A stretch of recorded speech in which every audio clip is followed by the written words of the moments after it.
Tax reform may be the most maddeningly complicated Rubik's Cube that Washington tries to solve.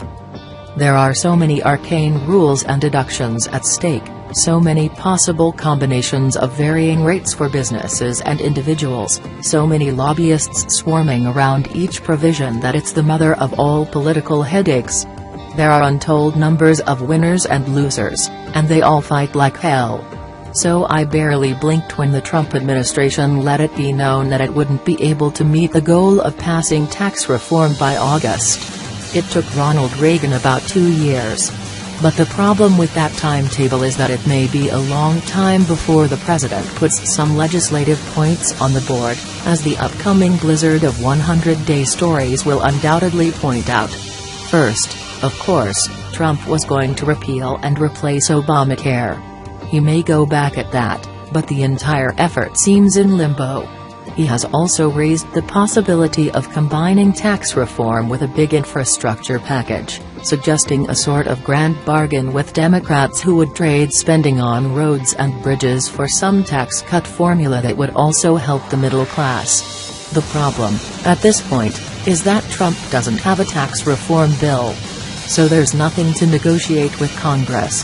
Trump's campaign plan was to slash the corporate tax rate from 35% to 15%, and lower the top individual rate from 39.6% to 33%, with fewer brackets. The president now faces a choice.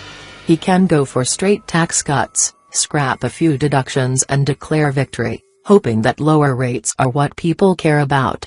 The problem there is blowing up the deficit without offsetting spending cuts. Or Trump can tackle a full-blown reform agenda, which would drag on for many months with no guarantee of success. The New York Times brands tax reform another faltering campaign promise. It is becoming increasingly unlikely that there will be a simpler system, or even lower tax rates, this time next year.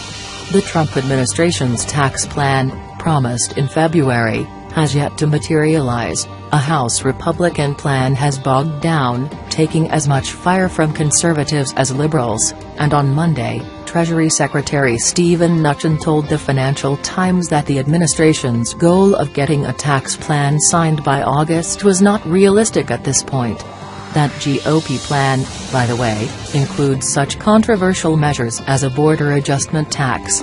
The Times story plays up the Democratic argument that Trump's refusal to release his own tax returns is an obstacle to reform. That's a good talking point, but it seems to me if both parties could make a deal in their own self-interest, the Trumpian returns wouldn't stand in the way. Still, this paragraph jumped out at me. Lawmakers do not want to pass an overhaul of the tax code that unwittingly enriches the commander-in-chief and his progeny. Those who are worried about conflicts of interest point to the potential repeal of the estate tax or elimination of the alternative minimum tax as provisions that would enrich Mr. Trump.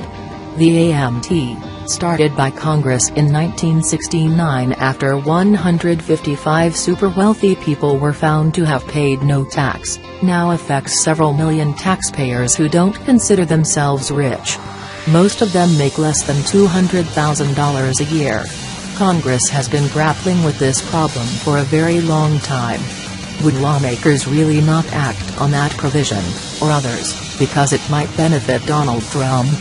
The paradox for the president is that Republicans control the House and Senate as well as the White House. But when it comes to the prickly issue of tax reform, even one party can find itself paralyzed.